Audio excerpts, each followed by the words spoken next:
నమస్కారం JP news కు స్వాగతం. లక్షలాది మంది విద్యార్థులను గొప్ప మేధావులను చేసిన శ్రీ చైతన్య విద్యా సంస్థల అధినేత డాక్టర్ బొప్పన్న సత్యనారాయణ ప్రథమ వర్ధంతి కార్యక్రమాన్ని శ్రీ చైతన్య పాఠశాలలో ఘనంగా నిర్వహించారు.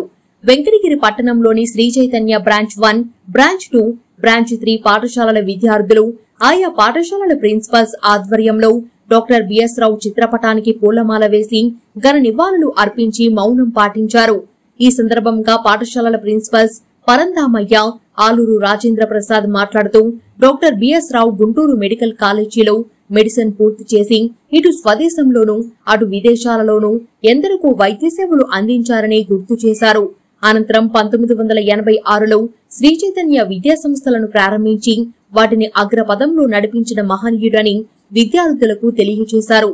మొదటిగా విజయవాడలోని పోరంకి గ్రామంలో బాలికల జూనియర్ కళాశాలలతో ఆయన విద్యా సంస్థల ప్రస్థానం ప్రారంభమైందని, ఆపై అంచెలంచెలుగా ఎదిగి తెలుగు రాష్ట్రాలలోనే కాక దేశ నలుమూలాల ఇంటర్, ఎంసెట్, ఐఐటి, నీట్ ప్రోగ్రాంలకు కేర్ ఆఫ్ అడ్రస్ గా శ్రీ చైతన్య విద్యా సంస్థలను తీసుకొచ్చారని తెలియజేశారు. తాను ఎంచుకున్న రంగంలో ఉన్నత స్థానానికి చేరడానికి విశేష కృషి చేసిన చిరస్మరణీయుడు డాక్టర్ బిఎస్ రావు అని చెప్పడంలో అతిశయోక్తి లేదని తెలియజేస్తూ ఆయన లేని లోటు తీర్చలేనిదని గుర్తు చేశారు. ఆయన పవిత్ర ఆత్మకు శాంతి చేకూరాలని ఈ సందర్భంగా వారు కోరుకున్నారు. ఈ కార్యక్రమంలో పాఠశాల ఇన్ఛార్జీలు, ఉపాధ్యాయులు, విద్యార్థులు, సిబ్బంది తదితరులు పాల్గొన్నారు.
of Asia.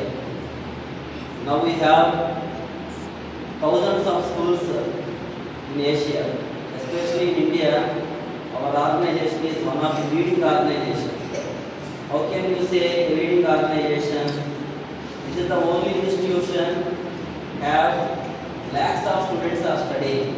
This is the only institution which provides more environment in the country.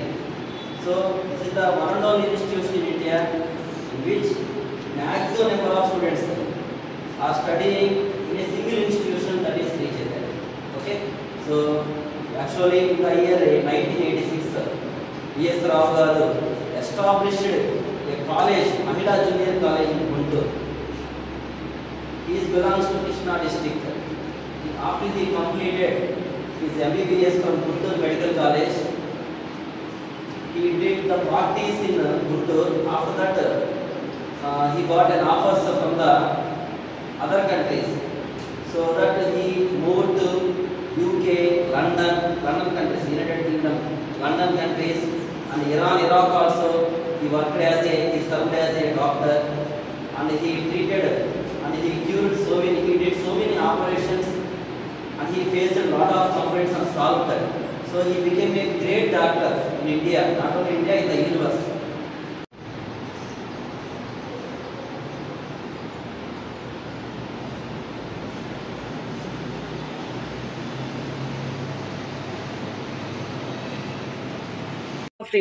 Thing is that our founder, chairperson, Mr. B.S. Rao garu గారి వర్ధంతి అంటే చనిపోయి 1 year అవుతుంది రేపు. ఆయన్ని ఒకసారి గుర్తు చేసుకొని ఆయన సాధించిన విజయాలన్నింటినీ కూడా గుర్తు చేసుకుంటూ ఆయన యొక్క లైఫ్ని మనము స్ఫూర్తిగా తీసుకొని ఆయనకి నివాళులు అర్పించడం కోసమే ఈరోజు మార్నింగ్ అసెంబ్లీలో మనము ఈ కార్యక్రమం అనేది చేస్తున్నాము. ఆయన వర్ధంతిని మనము తలుచుకొని ఆయన మన నుంచి వెళ్ళిపోవడం అనేది ఆయన యొక్క స్ఫూర్తి మనతో ఉండడం జరిగింది. కానీ ఆయన వెళ్ళిపోవడం అనేది మనందరికీ బాధాకరమైన విషయమే. ఆయన్ని గుర్తుంచుకొని ఒక 2 నిమిషాలు మౌనం పాటిద్దాం. బిఎస్ రావు గారు అంటే not a common man. He is a legend in the educational history.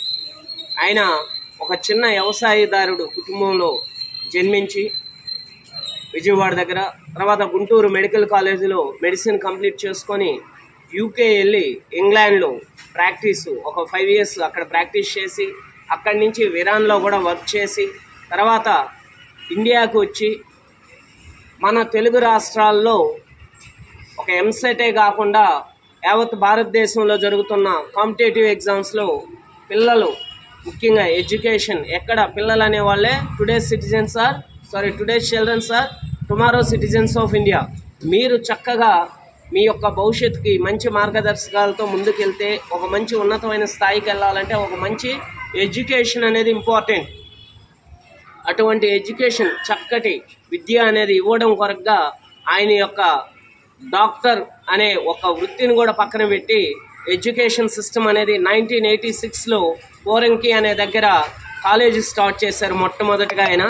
అక్కడి నుంచి ఎడ్యుకేషన్ మీద ఇంపార్టెన్స్ ఇస్తూ ఎడ్యుకేషన్లోనే, ఒక విద్యా విధానంలోనే ఒక విప్లవాత్మకమైన మార్పు తీసుకొచ్చి ఒక మంచి ఎన్ఐటి అంటే మన దేశంలో జరిగే టాప్ మోస్ట్ సివిల్స్ కానీ, నీట్ కానీ, అదేవిధంగా ఐఐటి కానీ, ఇటువంటి ఎగ్జామ్స్కి ప్రిపరేషన్, స్టూడెంట్స్కి స్ట్రెస్ ఫ్రీ ఎడ్యుకేషన్ అంటే చిన్న క్లాసెస్ నుంచే ఆ యొక్క దాన్ని ఒక్కసారిగా కాకుండా చిన్న క్లాసెస్ నుంచే దాన్ని పిల్లలకి ఇస్తూ ముందుకు తీసుకెళ్ళాడు.